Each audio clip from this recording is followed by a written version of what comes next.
I prefer the lonely places, wandering behind a pair of bird dogs in search of what's over the next hill. My passion for upland hunting has led me to multiple states. These travels have allowed me to see the beauty of this great land and meet some interesting people. I hope to introduce you to many of these people and encourage you to look for what's over your next hill. Today I'm talking with Dr. Eric Heitman, DVM of Holland, Michigan, about his efforts to take all the upland species in North America. The podcast is sponsored by Pike Gear. An upland hunter who hunts hard needs clothing that is light and makes hunting easier, not harder. An upland hunter is always on the move and always thinking about his next move. He needs clothing that can move with him. Clothing that doesn't hold him back or weigh him down. Pike Gear is designed for upland hunters who are always on the go and always dreaming about their next hunting trip. Visit pikegear.com to find the best upland hunting clothing you will ever wear. Additionally, my friend John Moore of JM Knives is sponsoring the podcast. John Moore makes custom knives to order. The beautiful and effective bird knife John made for me is a functional work of art. Let him make you a custom order knife you'll be proud to show your hunting partners. Message me on Instagram for John's contact information. All right, so Eric, tell people about yourself. Well, my name's Eric Heitman. I'm a father of two, husband of one, and a veterinarian of 34 years. I've been hunting birds probably since I was 14. And I started out when I grew up in New England. My dad wasn't much of a hunter, but somehow I had the bug in me right away, and got a hunter safety course at the local police department. And at the end of this hunter safety course, we were paired up with a real hunter and went out on a goose hunt. Oh, that's a great idea. It was neat, and of course I shot about 10 times before I connected with one. But boy, that was a life changer for me. That was the first time I ever shot anything. Really? Yeah. And how old were you? Probably 14. Really? That's a really neat idea, putting a kid that's 14 that's interested with somebody that's done it before and letting them go do it. Yeah. You know? That made a big difference for me. Really? Mm-hmm. And you'll remember that the rest of your life. Oh, heck yeah. Yeah. So you said New England. Whereabouts? I grew up in Massachusetts. Okay. And after that, my hunting consisted mostly of wandering through the woods behind the house with a shotgun, hoping for a grouse. Yeah. And because New England is kind of, grouse territory, and they were few and far between for me, and it wasn't probably till I was 16 that I actually connected with one. Yeah. So it took me a little while. But you were intent, right? I was going to get one no matter what. That's right. Did you have a dog? No dog. Yeah. So bird dogs. When did you get introduced to bird dogs? That was in veterinary school. I had a friend, Marty, who we went out on a hunt, and he had a German wire named Hans, and I had never hunted over a dog before. I suspect there's a lot of German wirehairs named Hans. Yeah, and we heard a pheasant cackle, maybe 100 yards away, and Marty. So set the scene for me. Where were you? We were in probably 10 miles outside of East Lansing, where we were at school. And it was right actually close to the high school, close to Okemos High School. And it was kind of in a swampy, thick area. And we heard the rooster cackle, and he let that dog out. And I'm telling you, that dog put his nose to the ground, and he ran a track and held a point for a pheasant. And I had never seen anything like that before. And I'll tell you, I was hooked. Yeah, you were like me. I was hooked. First time you saw it, you were like, that's cool. Yep. I want to see it again. Yep. How can I see it again? So as soon as I got my first thing I did when I graduated from school was I put my deposit on a German wire hair and haven't looked back since. Yeah, I'm kind of the same way. Kind of the same way. So, one of the things that you and I have talked about down through the years is all the different species that you've had an opportunity to hunt. And you've talked about grouse and you've talked about pheasants, so I know you shot those. And we actually shot some bobwhite quail today. We did. So we've got 3 of those species covered. How many more of the North American upland bird species have you killed, Eric? Well, that's a good question. Back a long time ago, I had this set in my head that my goal in life was to shoot every one of the upland birds in North America. And I know some guys, I've heard or read that they can do that in a year. I'll be happy to do it before I die. That's kind of me too. And so I have hunted pheasants, bobwhite quail, prairie chickens, sharp-tailed grouse, blue grouse, sage grouse, spruce grouse, and scaled quail, Mearns quail, Gamble's quail. So as far as I recollect, the ones I've still got to go are the valley quail and the mountain quail. I believe valley would be pretty easy to get, but mountains got a little tougher. It's going to be a little tougher. And what about ptarmigan? And haven't shot a ptarmigan yet, but I've got a line on where to find some without going to Alaska, because that's what I thought I was going to have to do. Yeah. I bet you're going to Colorado would be my guess. Well, and then I heard there's some in Utah as well, so Okay. I think somewhere out there we'll find one. And and then I heard about this one that upland hunters have had on their list, but usually the last one on the list is called a Himalayan Snowcock. Yeah. And I've read about it. And it's kind of an interesting bird because it's only found in one mountain range in Nevada, and in Pakistan and India and the Himalayan mountains. I'm not going to Pakistan to shoot one. Absolutely not going there. So I've got a good hunting buddy from Wyoming. His name is Gerhardt, and he invited me to go out after these Himalayan snowcock this past year. He had gone after them for the first time last year on his own, and he ended up getting one. And it's in Nevada, right? Nevada, yep. Yeah. And it's a big deal because there's people who have been hunting those things. I've heard of one guy who's been hunting for 17 years and hasn't connected yet. There just aren't that many of them out there. And so anyway, Gerhardt and I went out this September, and we camped out in the Ruby Mountains, and each day we'd hike up into the mountains searching for those grouse. And I'll tell you, it was, it humbled me. How long were you out there? We were out there 4 days, and we hunted. I ended up hunting 2 days. He ended up hunting 3 days. And I never saw a bird except a dead one that another hunter had shot and came down and told us his story. And you told me, I mean, the elevation where they're above tree line, right? They're above tree line, generally 9,000 to 11,000 feet. In fact, generally over 10,000. That's pretty good. That's pretty far up there. That's up there, and especially when you live at sea level, that's a long ways up there. Yeah, it's up there. And my lungs weren't used to that. I'll tell you. Yeah, I mean, it seems like 9,500 maybe or so is where tree line's at in New Mexico. Yeah. So I'm assuming it's pretty close to it was that real same. close. The same thing. So And, they're above tree line. They're up in that brushy country. There's snow. Well, it's not brushy. It's rocky. Rocky. And there's hardly any brush. And there was still snow there in early September from last winter. Yeah. And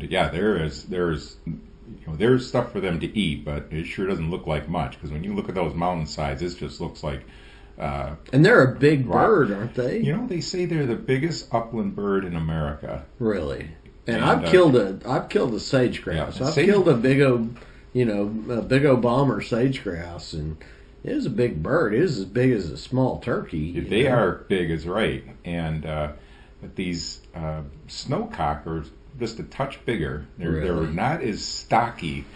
Boy, they are something. And what do they look like? I mean, white head and black They look a little bit like their head and body look a little bit like a chucker partridge with maybe a little longer tail and more brown and gray in them. So like a great big chucker. Yeah, something like that. Funny. Yeah, it is something. But they're pretty unique. And what do they eat?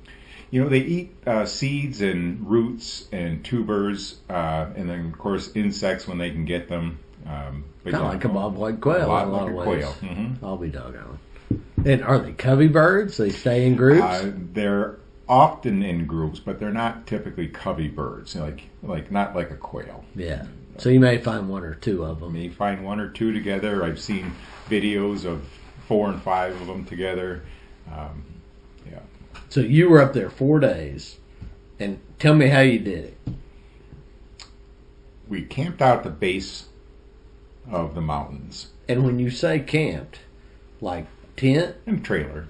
We had a 13-foot trailer and a pickup truck. So we had enough room for both of us, and one in the truck and one in the trailer. Gotcha. And yeah, it worked out perfect. So you'd sleep, you'd get up before dawn, and you'd go hike up. We would hike up 4,000 feet. Wow. And yeah, we were starting about 7,000 feet and hiking up to 11,000 each day. And then would you glass? We would sit in glass and we'd glass. We'd hike. We'd go over the next ridge because there's always a bird over the next ridge. Mm-hmm. And but yeah, we were same here. There's always a bird in the next draw. That's right. And like I said, I've yet to see one, but I've only been once so far. So where you were hunting had your buddy scouted and kind of had a sense there were birds there? He had gone there in July with a friend of his, and they found some birds in the area that we were hunting. I got you. And they found certainly plenty of sign, dusting bowls, tracks, and then they did see birds. July. That was in July, so before the season started. And, you got to be ate up with it, you know. Yeah. But it seems kind of odd. I've seen some guys who will sit and glass them and stalk them like a big game species, like a mountain goat. Yeah. But I've also seen videos of guys hunting them with their dogs too. Yeah. And now I didn't take my dogs this year, but the next time I go out there, I'm definitely taking them. Yeah. And your dogs would be, I would think, perfect for that. I mean, you've got quite a bit of control over them. They're probably not going to be way out. Yeah, you sure don't want them way out. In fact, I think that you would want them maybe real close, is the way I see that. So I wouldn't want to take Dottie, I don't think. Well, the way I understand these birds, for as little as I know about them, if they see you coming from 100 yards away, they'll fly. Okay. And so you gotta sneak up on them. Yeah. And ideally, this area is so wide open that ideally, to sneak up on them, you should come from the other side of the ridge if that's possible. Yeah, so you want to go over the top and drop down, and then they'd be right there. That's right. And they're like, oh hell, looky there! Somebody just came over the top. Yeah, it sounds real easy. Yeah, it does. Well, and I mean, up in that context is something that I mean, that's saying something. Yeah. I've spent enough time in alpine environments to know that when you start talking about going up, that's not a quick thing. That's right. That's something that takes time and effort and a lot of leg muscle. Mm-hmm. So one of the things when you and I talked before that we talked about was the numbers. I was amazed at how few of those birds there are.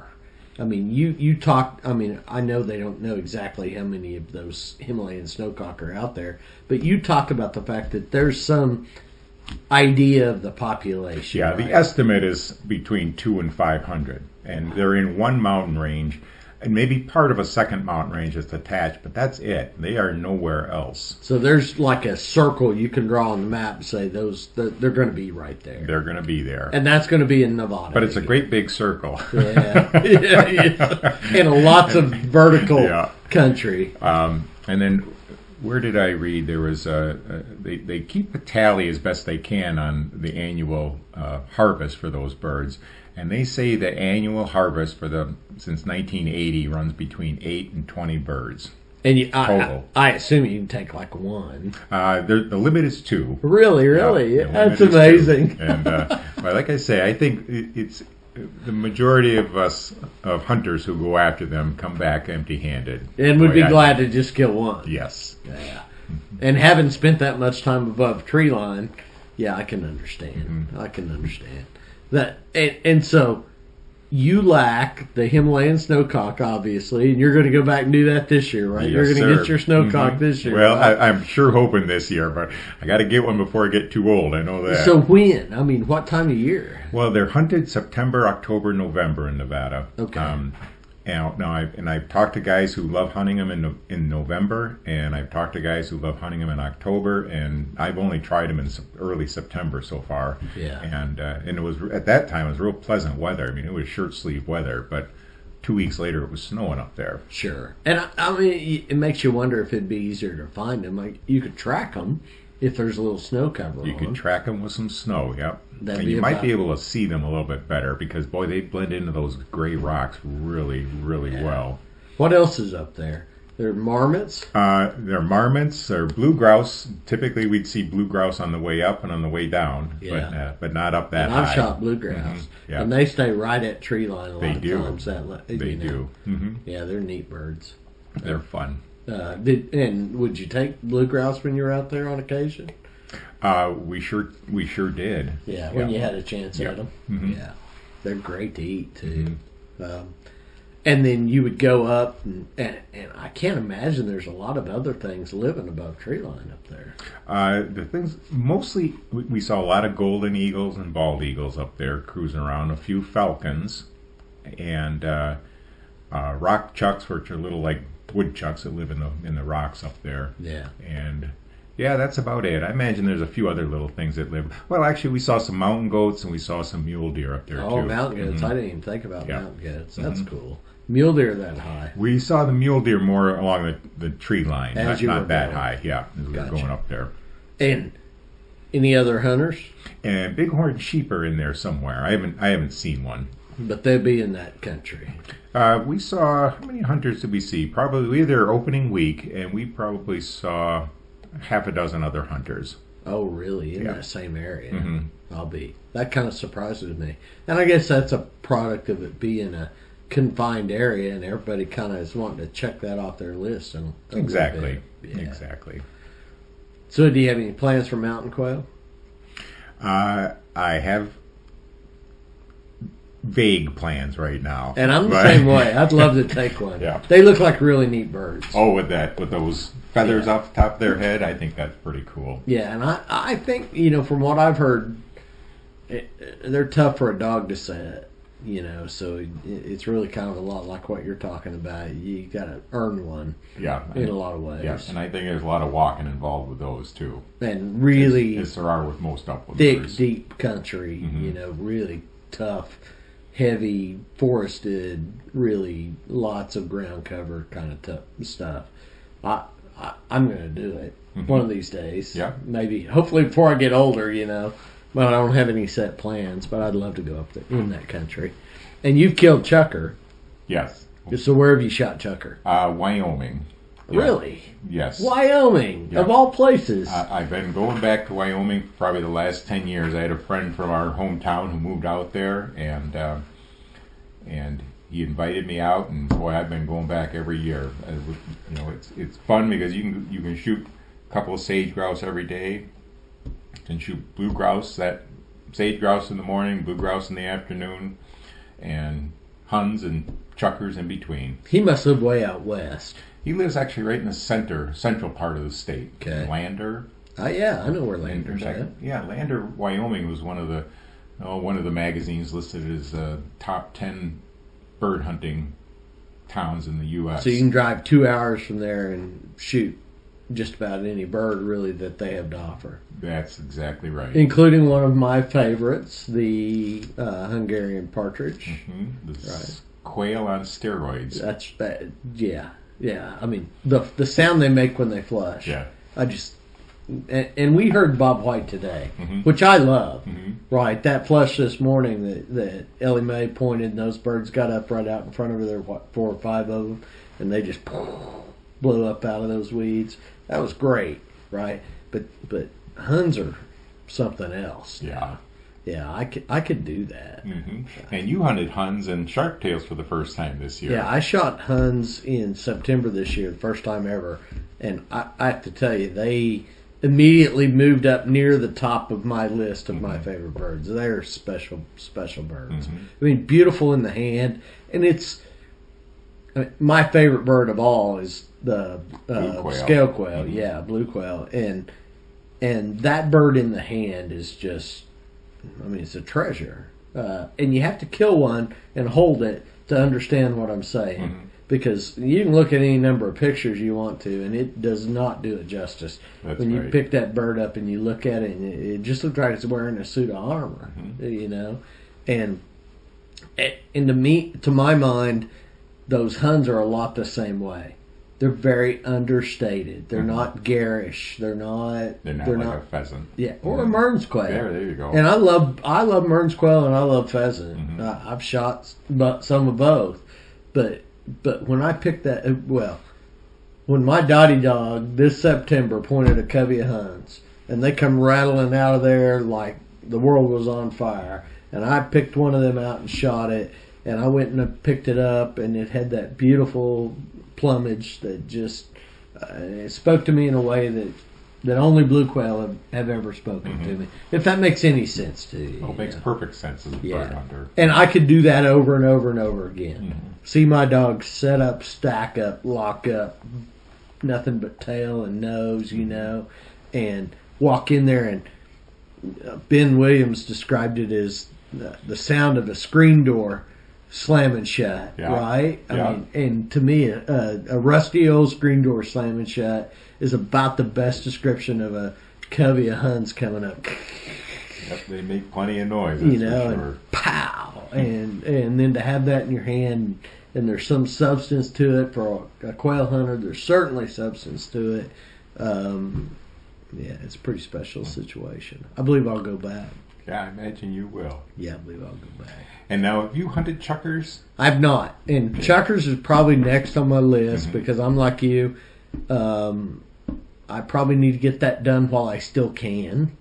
I would like to go to southern Idaho and hunt those in, I believe it's the Snake River Valley. Yes. It'd be the eastern side of the Snake River. And I'm pretty sure you can pick up some valley quail there too. I think so too. They have chucker, valley quail, and Huns, which it was kind of the plan, but it didn't happen this year because we went to North Dakota. But I believe maybe in the next year or two we'll do that, and that'll leave me with mountain quail and Himalayan snowcock, and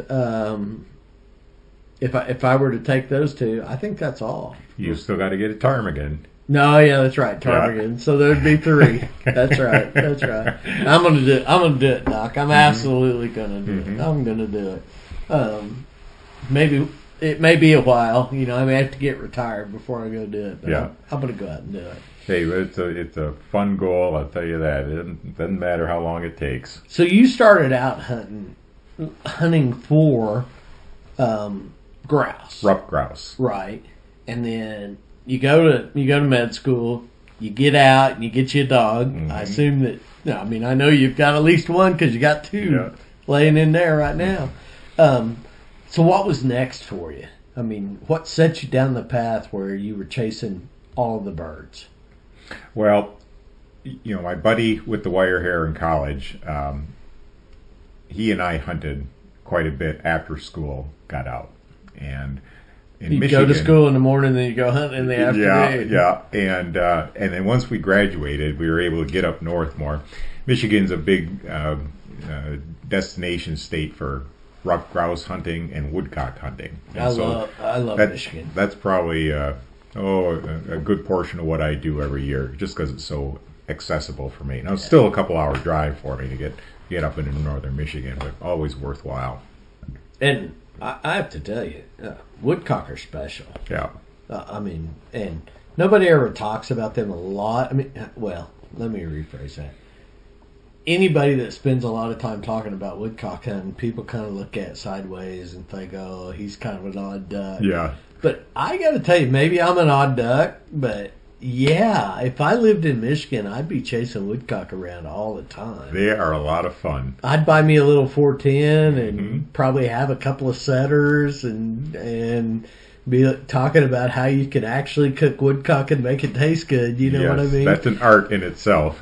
I mean, there's really something special about those birds. The way they fly and that pippin noise that their wings make, when they flush. And for pointing dogs, you can't ask for anything better because they will hold tight. Yeah, I mean, people talk about gentleman Bob White, and we saw today that they are not gentlemen. They are not holding tight today. Yeah, but at the end of the day, really, a woodcock is more of a perfect quarry or perfect prey for my little Dottie than a Bob White ever will. For a young dog, it is the best thing out there. Yeah, absolutely. And so you're in med school. You and a buddy are going out all the time and chasing woodcock and grouse, right? Yeah. And then you get out, and how did that mature into what it's become in a lot of ways? Well, there was a short period of time in which I ended up starting my own business, getting married, having kids, and that short period of time was about 20 years worth. Yeah, mine was about 15 years, yeah. I can tell you. And during that time, the hunting, it took a back seat to a lot of other things. Yeah. As it should. Yeah. And since my kids have now gotten out of college and moved on and kind of semi-retired from the business, I've had plenty of opportunity and time to go do what I love to do. And you just decided at that point that was something you wanted to do and you could do. You got the dogs, you got the time, and you decided to go chase them. Yep. I'm envious in a lot of ways. Well, you'll get there. You got just a few more years before you're retired. Yeah, and I have to tell you, the idea of following bird dogs around probably 6 months out of the year, or at least 4 months out of the year, that appeals to me in a way that's hard to describe. Yeah. And I talk about it a lot on the podcast, but even if I didn't talk about it, I think I'd be out there doing it. Sure. I mean, you've seen me, and you've seen you've seen what I do. I mean, even working a full-time job and raising a family, I'm still out there 40, 50 days a year. I just, and Dottie today, that last point that your daughter walked in on, I mean, I could see that 100 times, and my heart would still just accelerate. Yeah. Just saying. You were standing up there on that knob, and you said, "Hey, Dottie's on point over here." And I look out across that draw, and she's 100 yards away, and that tail's standing straight up. And I'm thinking, oh my God, I'm tired. I don't want to walk over there. And I look over there and I see her like that, and I'm like, okay, here I go. Yep. And it never fails. No matter how tired and exhausted we are at the end of the day, we see those dogs go on point, and we know there's a bird there. Somehow we find some energy. Yeah, I mean, they're doing it for us, right? Yep. She's like, hey, Dad, there's a bird here, right here. And I'm assuming she's doing it for me. She's doing it for herself as much as she's doing it for me, but it feels like she's doing it for me. Yeah, well, you're a team. Yeah, for me to stand off and just say, oh, that ain't no big thing. Well, you saw me. I got on my high horse and trotted over there. And how many coveys of quail have you experienced in your lifetime? Oh, I don't know. A lot. There's got to be. Well, I can tell you, 127 last year. Right. So there's got to be thousands of coveys of quail. I don't know. Have you ever heard my origin story? My first hunt? No. And it's a neat story, and it's a really great. So I'd shot birds when I was young. My dad had a setter, an Irish setter.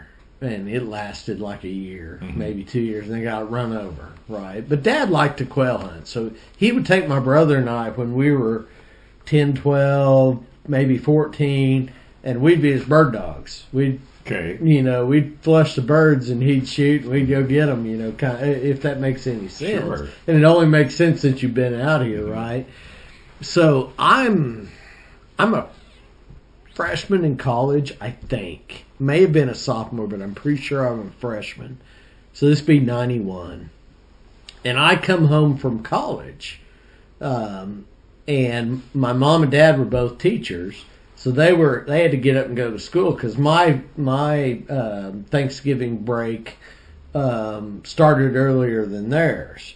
So I come in, I go hang out with my friends until 1, 2 o'clock in the morning, then come home, and I grew up 15 miles southwest of Beaver, out in a really rural area. Mm-hmm. And I'm sleeping in, and I'd gotten up, and I'm getting ready to make myself lunch, if that gives you any idea of kind of what's going on. And ding dong, the doorbell rings, which the doorbell never rings. That's odd.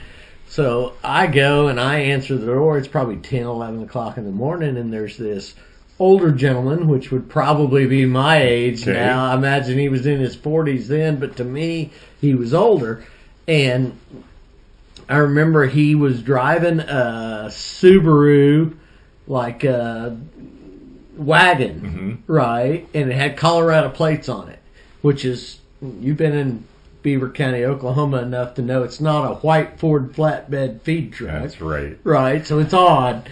And he says to me, he says, "Son, I'm from Colorado," and he tells me his name, and I do not remember his name. I wish I knew that man's name because I would love to track down either him or his family and tell them thank you. He said, I'm hunting quail. I live in Colorado, and I've come through, and I'm wanting to hunt quail. And do you know anybody that has any quail hunting that might be willing to let a man shoot some of his quail?" And my dad had bought, it's like 2,700 acres over west, over on the Beaver River, that very summer, and it was full of quail. It was just, there were quail everywhere. And I said to that gentleman, I said, as a matter of fact, I do. And I'll tell you what, if you'll let me go get my shotgun, I'll take you over and we'll shoot some quail. And he said, "Okay, go get it and we'll go." So I grabbed my 20 gauge pump, and an old ratty old vest, bird vest that we had, and I jumped in with him, and he had a what is that bird dog? It's a Flushing dog. Springer? Yeah, Springer Spaniel. He had a pretty little Springer Spaniel. And we go over there, and we dump out, and we both ended up that afternoon shooting a limit of birds. It was just one covey after another. And that little Springer would get birdie in there, and the birds would come up, and bam, bam, bam, and we'd shoot birds. And she'd go gather them up and bring them back. And I thought to myself, my God, that's what a man ought to do, right? When I get a little money, I'm going to get me one of those. And that gentleman was so gracious. He was so thankful for the opportunity just to have spent a day, and I never saw him again. And can't call his name, but I wish I could. But he took me out with a bird dog, and we hunted birds in an environment where he controlled that dog, and it worked for him. And we shot birds over her, and she was successful with that. And from that point on, a freshman in college, I wanted nothing more. I knew that when I could afford to, I wanted to own a bird dog, and I wanted to own a shotgun, and I wanted to shoot birds. And I almost guarantee you, and people are going to laugh at this, but I almost guarantee you that he was shooting a double-barrel shotgun, and he probably, when he got back to the hotel room that night, smoked a pipe. Would be my He was really, he was really a Class A neat man, and so gracious. And I wanted to be that man. And so I may not be that man now. There's some things about me that's different, but that's where it started. That's absolutely where it started. Well, that's a great story. What a way to pass the heritage on. Yeah, I wish I knew his name. I absolutely wish I knew his name. There's no way I could ever find out, but I wish I'd have written it down or paid more attention. And that's how I got started. Yeah, that's a great story. So was your first dog a Springer? Oh, God, no. My first dog was a Vizsla. Okay. So I get out of law school, and, I'm like, okay, I got a little extra money, and I want a bird dog. I've always wanted a bird dog. I wanted a bird dog now for 6-7 years. I want a bird dog. And so I looked around and I picked the prettiest one. To me, the prettiest one I could find, which was a Vizsla. And she was not really a bird dog. She was really, really pretty. But she was an adequate bird dog, right? And I killed a lot of birds over that dog. She and I traveled to Arizona and shot Mearns quail and Gamble's quail. We shot bobwhite and blue quail in Texas. We shot blue grouse in New Mexico. We shot bobwhite and blue quail and pheasant in Oklahoma. We shot pheasant and bobwhite in Kansas. Wow. We shot sharptail in Nebraska, and we shot sage grouse in Wyoming. Wow. Yeah, so I mean, and again, she was not like. I mean, I know now what a bird dog looks like, right? I mean, you've been with me, you know what I'm saying. I know now what a dog is that's a bird dog. And she was not anything special, but she was pretty friggin' cool to me. She was good enough, wasn't she? Yeah, yeah. I remember the first year we went to Arizona to go Mearns quail hunting. I talked a couple buddies into going, and we stayed in this Motel 6 in Sierra Vista. Okay. Sierra Vista, Arizona.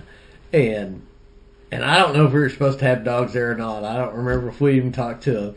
But every night we'd get home from hunting, and I'd take that dog in my room, and she'd crawl up on the bed with me and lay right next to me. I mean, snuggle right up next to me. She'd hunt it all day long, and she'd lay down in that bed and just snuggle right up next to me and sleep all night. There's nothing better. Yeah, and we'd get up and go hunting again the next morning. Yeah, her name was Scarlett. She was a super, super sweet dog.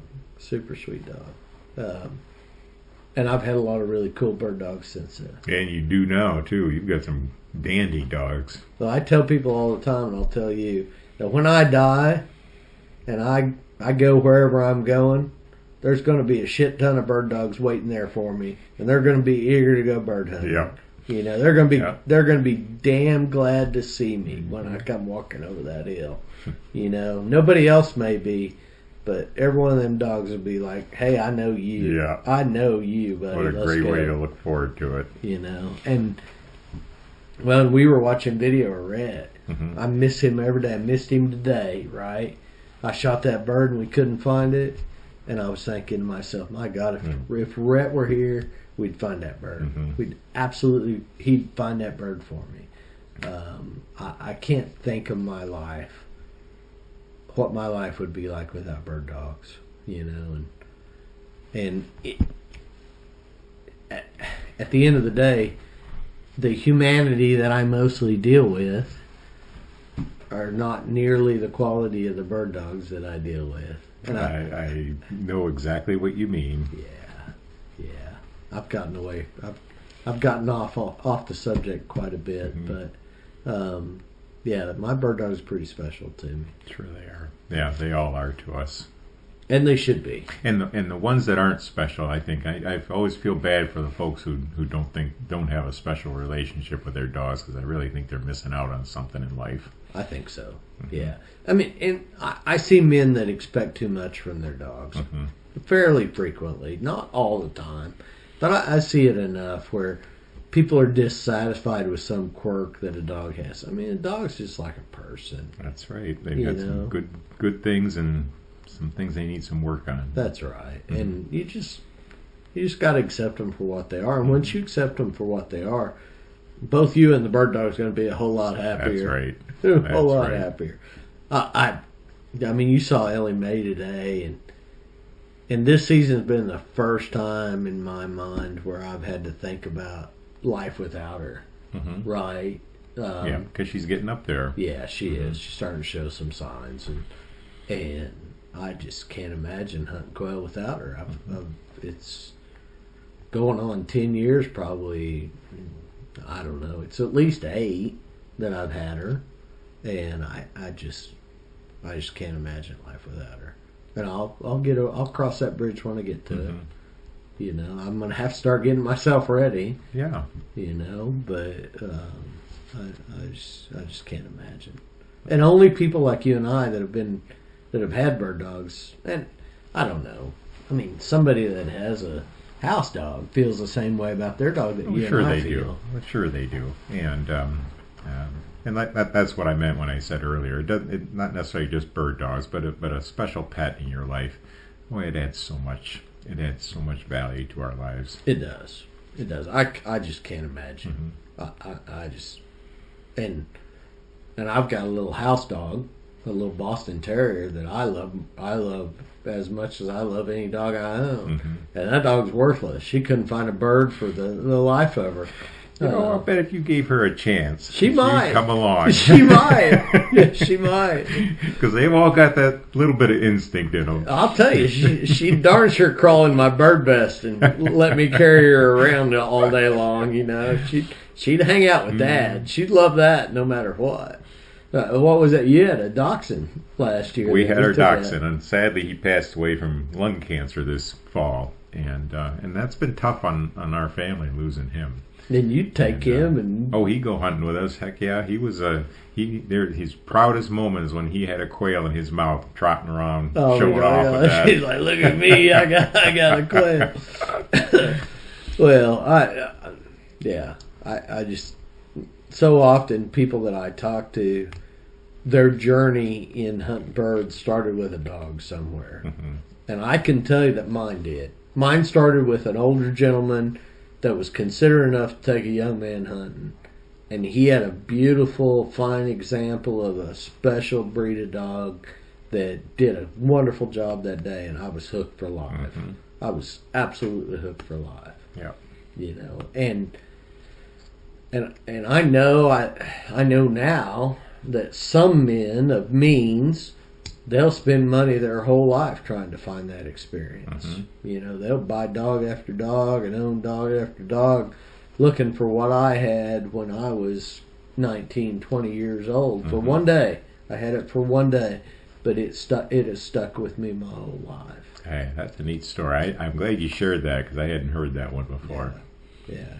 And I've had we talked about it today. Now, I have not hunted behind a bird hunted behind a border collie yet, but I've hunted behind almost every breed of bird dog that you can think of. I've seen a lot of bird dogs, and I love them all. They're great. They've all got their, like you said, they all got their quirks, but boy, they all got something to offer. What was I talking about? The Portuguese water spaniel that I shot a quail over today. Yeah. I didn't shoot it today, but we were talking about it today. I mean, I may be about the only guy you know that's killed a quail over a Portuguese water spaniel, and you know, labs and oh gosh, Mike Carmody's coming up, and he's got a little English-bred field-bred English cocker that's just a ball of fire and so much fun to watch. You know, I don't know how effective they are, but we're going to find out, aren't we? Yeah. Your dogs, you know, and your dogs would be wire hairs? Yeah, German wire hairs. And not Drothars. Well, they're Drothars.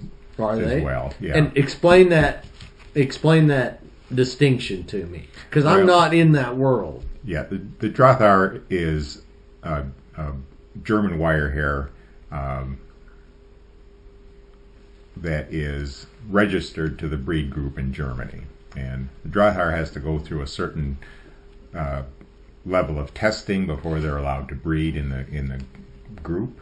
So you have German wire hairs, and then that group is narrowed down to Drothars. That's right. Okay. And in the U.S., a German wire hair, certainly can be a Drothar, or it can be an AKC registered wire hair, and they can be great hunting dogs as well. They just don't go through a rigorous testing the way the German dogs do. To get that Drothar qualification. That's right. Okay. And your dogs are beautiful in their own way. Yeah. Right. I mean, they're different than what Sure. what makes my heart go, boom. But I love watching them, and they're no less beautiful on point than any dog I've ever been behind. Yeah, they're fun. They've got and all dogs. I mean, honestly, it's hard to find a dog who's pointing a bird that isn't beautiful. Yeah. In its own way. It is. That's right. And And I can remember the first time you and I hunted together. I mean, the very first day I can remember. And you had that pair of their Thars, Yeah. right? And of course, one of them has passed, but Yeah. you still got one the of them younger back one. there, right? And I don't know, there was 5 of us. There were 3 or 4 vehicles for sure, and we all had dogs, and we'd pulled down and we'd parked in the sagebrush flat. We were going to get out and go hunt bobwhite quail, and we were all getting our dogs collared up and getting ready to go, and I mean dogs were running everywhere, peeing on tires and being dogs, and you'd collared your dogs up and you told them stay, and those dogs both laid down right beside your truck. I mean 15 yards from your truck, and I remember dogs jumping over them, right? I mean, there's pointers and setters and short hairs running around like nobody's business, and those dogs laid there that whole time, never budged. And when we got ready to go, you said, okay, let's go. And up they got, boom! They were out there hunting just like the rest of them, and I thought, that is cool. Yeah. That was really cool. Yeah. I remember those dogs were. I had spent a little more time with those 2 than I have with the ones prior. That to me was really cool. I mean, that was amazing watching them do that. And they hunted, found birds, were effective in their own right, but so under control, so under control. Yeah, that's pretty special. Yeah. Thanks for remembering that. I do. I mean, I'll always hold that memory watching. I mean, because dogs come up, you know how dogs are. They're going to sniff and carry on. And them dogs, they watched you the whole time. You were getting your vest on, getting your shotgun out, and they were watching you. They didn't pay a lick of attention to my pointers and Ellie Mae running around. Of course, Ellie don't care what any other dog is doing anyway. But I mean, yeah, that's pretty special. That's pretty special. But I mean, short hairs. Seems like everybody I meet from Michigan except for you's got a setter somewhere.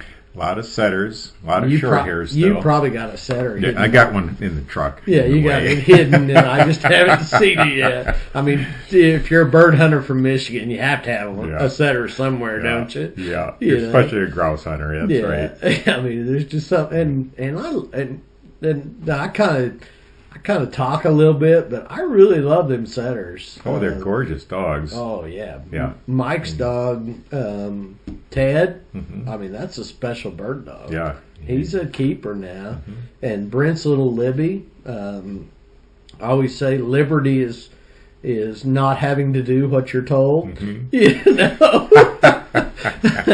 his little Liberty dog, who he calls Libby, is a super sweet dog and a hell of a bird dog. Yeah. I mean, she's no slouch herself.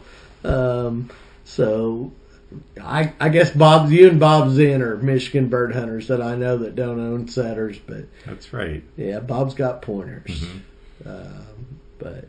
Yeah, but the pointers, I'll tell you, I hadn't hunted behind pointers until I came out here with you, and they're pretty amazing dogs. They're pretty cool. My little Dottie's a pretty cool dog. They I are. mean, she's a handful, and I get frustrated with her, but this afternoon when she stacked up on them singles in there in that sagebrush, come on now. Yeah. That's just really cool. That's right. Yeah.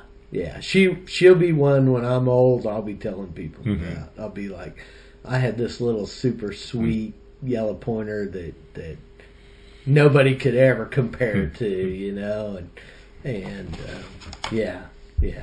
And so, I mean, in your practice, do you meet people that own dogs that own hunting breeds that don't hunt them?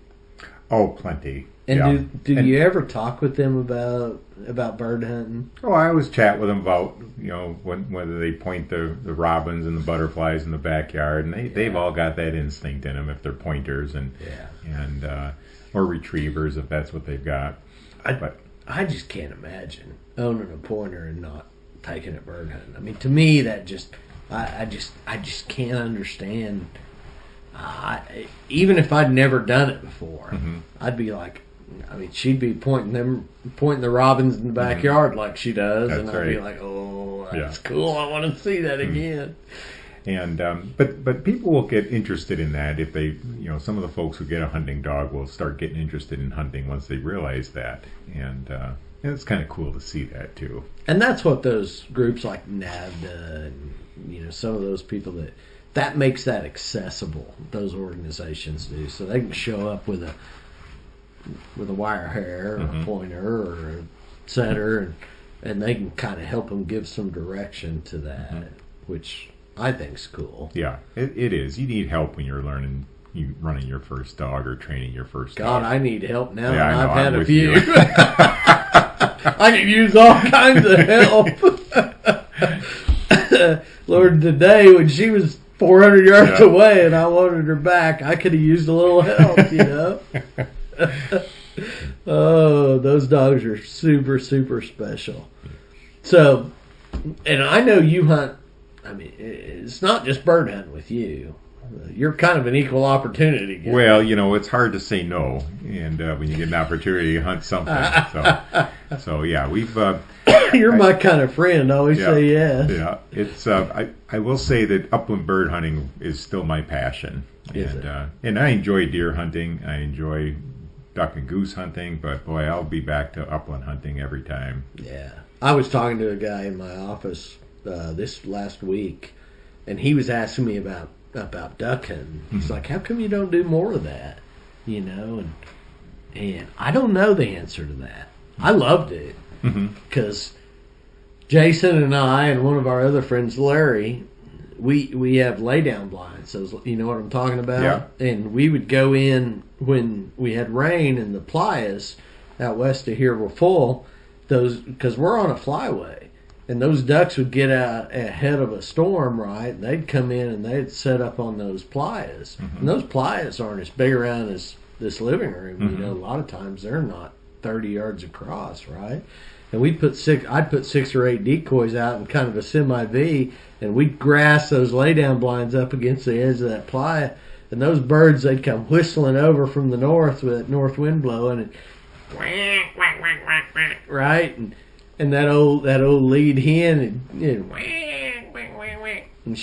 they'd spin around and they'd come down, and then them feet would come out, and they'd set them wings. And I tell you what, there's not much that's more exciting in the outdoors than actually watching a flight of ducks lay into some decoys. Your decoys. Yeah. There's no doubt that's fun. And you kind of feel responsible because you're calling, but I don't know how really responsible you are, But we would do that. But I think the reason I don't do it as much anymore is it's so much work. You got to get up so early. Yeah, there's a lot of work to it, and someone had told me once too that turkey hunting, dove hunting, deer hunting, elk hunting, waterfowling, you kind of set up and you wait for them to come to you. That's right. And with upland hunting, they ain't coming to you. That's right. You got to go track them down. Yeah, you got to track them down. Is right. And so there's a little more fun of the chase that way. Yeah, and I don't like that. I mean, I like to shoot one or two every now and then, but I really don't like to eat them. And I feel bad about killing something that I don't really want to eat anymore. Yeah, you just need to get a personal chef because they usually do those ducks up really well. Yeah, they make them work real well. A lot better than I do. Yeah, I can't make duck taste good. I can tell you that. Jason, my buddy Jason, he would take duck breast, we'd fillet it, and he would put it in a skillet and get the skillet pretty hot, and he'd just brown it real quick, right, like sear it, and then he'd pour a whole jar of marmalade, and then we'd eat that duck breast. And I'm fairly certain I like the marmalade, but I'm not certain that I like the duck breast. So he dumped that whole jar of marmalade in there on those duck breasts in that skillet and stir it all up, and then we'd eat it and we'd call it duck. And that was about the closest I ever came to liking duck. And Jason's gonna laugh when he hears this because he'll remember that. I think maybe he diced up a jalapeno too. Yeah. And cut it real fine and put it in there with the duck. Sounds like you're using stuff to cover up the taste of the duck. Yeah, pretty much. As long as we're eating anything that doesn't taste like duck. We'd eat them when we shot them. And how do you like to fix your quail? Oh, I love. You had us over to your house one night for fried quail. Did you like it? I am telling you, that was one of the best meals I had, and I couldn't remember how. Well, long. I'll give you my recipe. It's really easy. Okay, so I skin my birds, which Charlie Jordan, who was on the podcast earlier, would shoot me if he knew I didn't pluck them. But I'm not gonna. I've not gotten into plucking my birds yet. I gut them and skin them, and so you have the breast and the legs attached. So it's one thing. I'll take about a slice of thick cut bacon, and I'll wrap it around the breast and the backbone and stick a single toothpick through it. Okay, and then so I'll do all of them like that. I'll wrap bacon around all the breasts that I have, and then I'll take Tony Cacheris. It's like a Cajun seasoning that you can buy at the grocery store, and I put quite a bit of Tony's on it. I mean, I dust them pretty good with that, and then I grill them. I'll lay them on the grill, a hot grill, on one side, and when the bacon's done, I'll turn it, flip it over, and grill it on the other side. And when the bacon's done on both sides, I'll pull it off. Well, before I grill it, I make a glaze, and this is the secret. So you buy jalapeno jelly, and I don't know if you can get jalapeno jelly where you're at, but you can go to the grocery store and buy a jar of jalapeno jelly here in Beaver, Oklahoma. It's spicy and it's sweet. So that Tony Cacheris is pretty spicy, but you take that jar of jalapeno jelly and you mix it with about half the same amount of some whiskey, whether it be a bourbon or I use Crown Royal a lot because I got a bottle of Crown that I won't otherwise drink. I use it to make quail with. And so I pour the whiskey in on the jelly and I just stir it until it's a liquid. And when I pull that quail breast off the grill and lay it on the plate, I'll take a couple of teaspoonfuls of that glaze and pour that glaze over it. And then I serve it. And it's sweet, spicy, and tasty. Friggin' yummy, Yes. isn't it? Yeah, it's yummy in a way that's hard to explain, isn't it? Right. And of course, everything's better with bacon. But, you add bacon to just about anything. But I like bobwhite quail that way better than I like it any other way. My mama, when I was growing up, we'd go out and shoot a batch of quail and bring it in. And for Christmas dinner, when I was a boy, she would fry them. She'd treat them like fried chicken. So she'd take the breasts and the legs and she'd batter them and roll them in eggs and flour and put them in a hot skillet. And then when she got them all cooked, then she'd make white gravy out of the drippings. And I'm just going to tell you, to me, because I have all kinds of memories tied up with that, but I'm hard pressed to say that quail fried in a skillet that there's any better way to eat quail. She'd make corn, a batch of corn with a bunch of butter on it and biscuits and white gravy and quail, and that's what we'd have for Christmas dinner. Wow. Every year. That's pretty special. Yeah. So that's how, when I think about quail, that's a lot of times how I think about eating quail. But if I were to make it for you, I'd make it on the grill like I described to you. So I remember that. That was a couple of years ago. We had it over your house. That was just amazing. I've not had upland birds that I enjoy eating more than I enjoy eating bobwhite and scale quail. I mean, those birds are light flavored, and you can prepare them in a way that makes them really, really palatable. Yeah. And I eat everything I shoot, so I'll eat sharptail. I haven't tried the huns yet. I'm told that they're good, but they're real good. I've got huns in the freezer out from September that I need to eat, but I need to figure out how to make them. But pheasants, I'm hard pressed to like pheasant. I'll eat it if I have to, because I love to shoot them on occasion, so I'll eat them. The only one I sometimes have trouble with is a woodcock. I like them. You do. So Brent made them. I think it was Brent. Brent made them up there. Yeah. He filleted them off the bone. He took the little old fillets. I mean, they're not big as a minute. And he didn't put anything on them. He just quick seared them in a pan and served them. And they were They weren't bloody, but they were close to bloody. But I got to tell you, they weren't bad. Mm-hmm. I mean, they were rich, Yeah. and you wouldn't want to eat a lot of them, but they were pretty special. Mm. I mean, you pair that with a deep, like a Cabernet or a good Merlot, and it'd be all right. Mm-hmm. I could do it. And I like to shoot woodcock enough that I could figure out a way to make them palatable, Yeah. I'm thinking. Because they're pretty special little birds. They are. Yeah. Yeah, they are. And to me, there's a lot of comparisons there to ducks. Yes. You know, and That dark. yeah, there's just not as much work involved in shooting a woodcock That's as there right. is in There shooting is a duck. not. Oh my goodness. Well, I've talked a lot more than I intended to this hour, Doc. Well, it was enjoyable as usual, Ryan. Yeah. Is there anything we haven't talked about that you think we need to discuss? Well, we'll get to it tomorrow if we Yeah, do. I bet that's right. Thank you for being on tonight. All right. Well, thanks for the invitation. You've got a heck of a podcast you've started here. Yeah, it's a lot of fun. Yeah. All right. Good.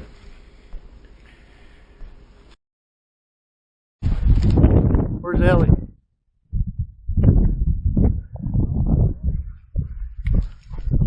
She's on point due south of me, 25 yards, so a little farther back.